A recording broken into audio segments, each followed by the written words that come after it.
project is we gave a presentation to the 8th graders about extracurricular involvement and why it's important to be involved. And just kind of a huge part of our video, or part of our presentation was this video, so we just want to show this to you guys first.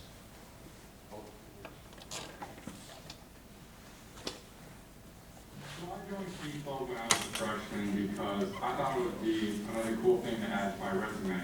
But little did I know, Day to Day actually inspired me to eventually lead this club. So Key Club is a volunteer-based organization at my school that essentially helps out around the school and community. Through Key Club, I was able to make tons of friends, hold leadership positions, and overall have a great high school experience.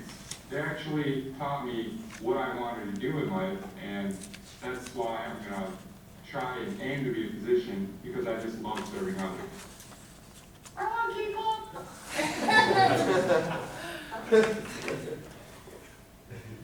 May 2014, I joined NHS, National Honor Society.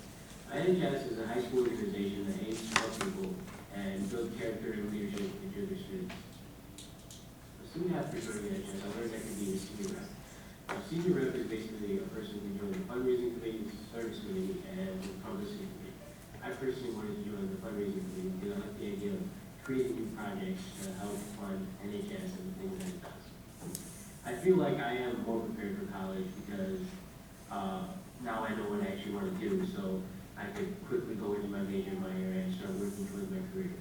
NHS is going to help me a lot in my career too, because it's taught me leadership, being more time, having more time management, and being more organized.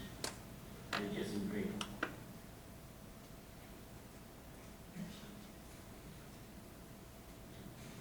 BPA stands for Business Professionals of America.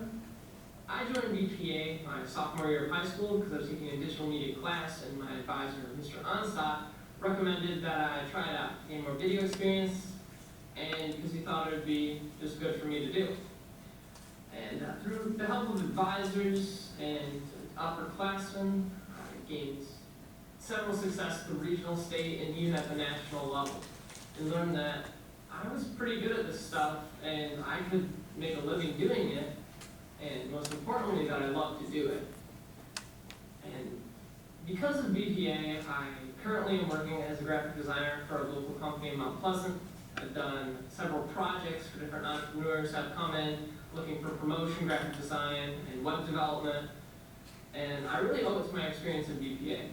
What's cool about BPA is that you're allowed to try out different careers and different jobs in a low-pressure environment. You're not competing for a job, you're not trying to get money to put food on the table, you're just doing it for the sake of competition. And I really owe knowing what I'm passionate about and knowing what I want to do to BPA.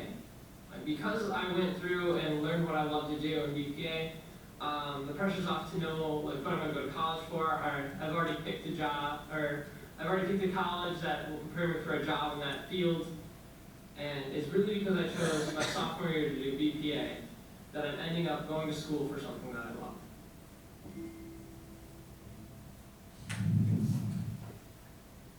So we made that video because our big question was like, what shapes people as leaders? And it's the experiences you had, and it's the things you put yourself through. And so something that we both did, we both did extracurriculars, and we were like, wow, without those things, we wouldn't be the same. And no kind of talk about that. Yeah, so we decided like the best way to convince these guys, these kids of, you know, maybe not necessarily to do these things, but to consider them more, was to come up with a presentation, and 8th grade exchange was a really good time. The only thing that was really inconvenient about it was that 8th grade exchange was a little bit sooner than we had planned on presenting. But the presentation overall was pretty simple. It didn't take all that much to do.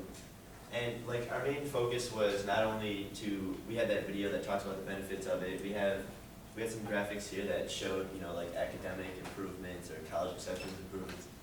And another thing we just made sure to make clear to them was that it's mainly about you, it's about yourself. You can benefit yourself a lot.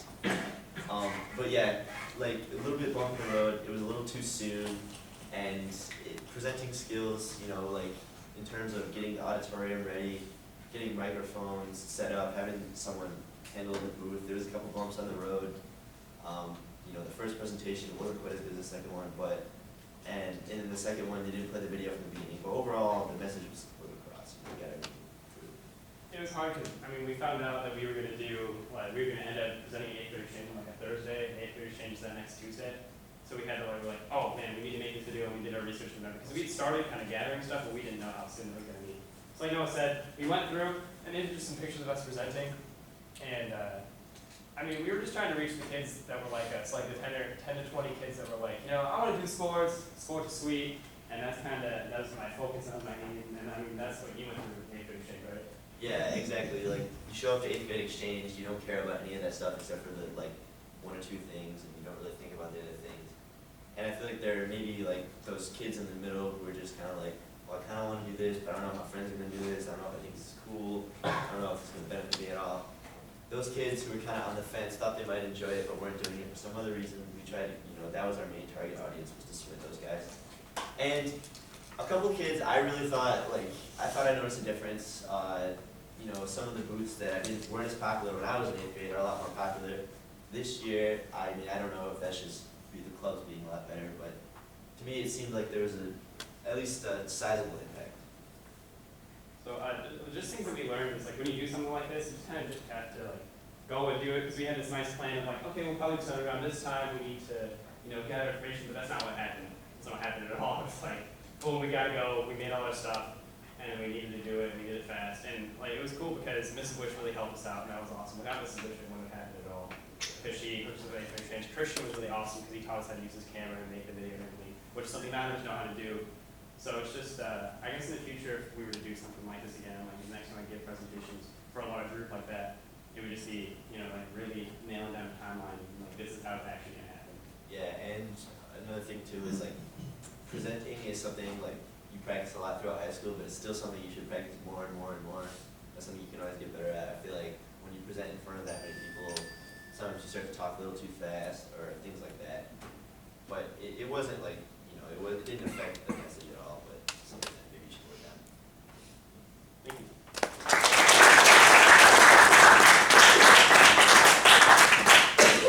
As part of their grade, they have a category called comprehension, in which they are going to respond to 3 or 4 questions. So if you guys have questions for them, please ask.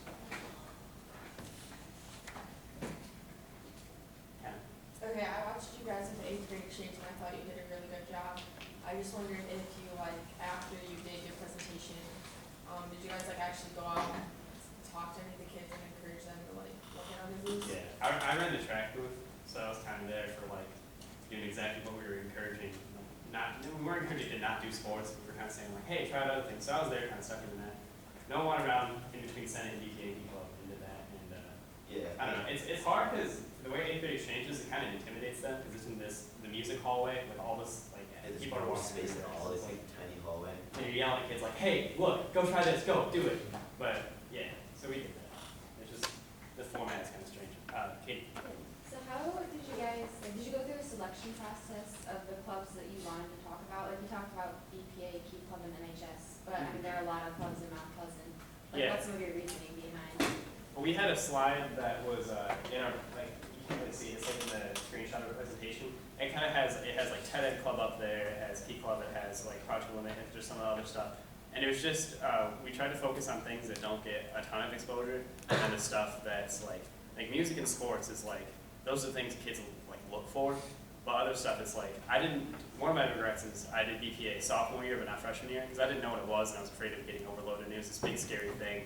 And I think it was just because I didn't really know. I didn't know what it was. So we just wanted to kind of address that. Yeah, we didn't focus on any activity in particular either. It was just kind of the focus was on just consider these things and The general give concept yourself a chance to discover things. with the research we did, actually could help you, kids do better in school, you better attendance, blah blah blah. So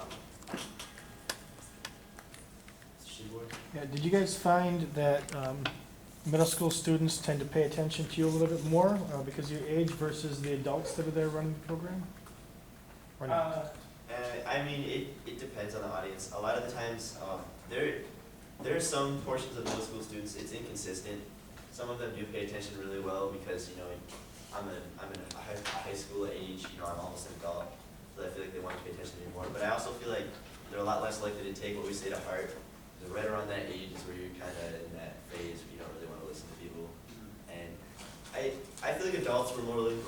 message, but I feel like the children are more willing to just kind of tune in to me, but not really take what I say to heart.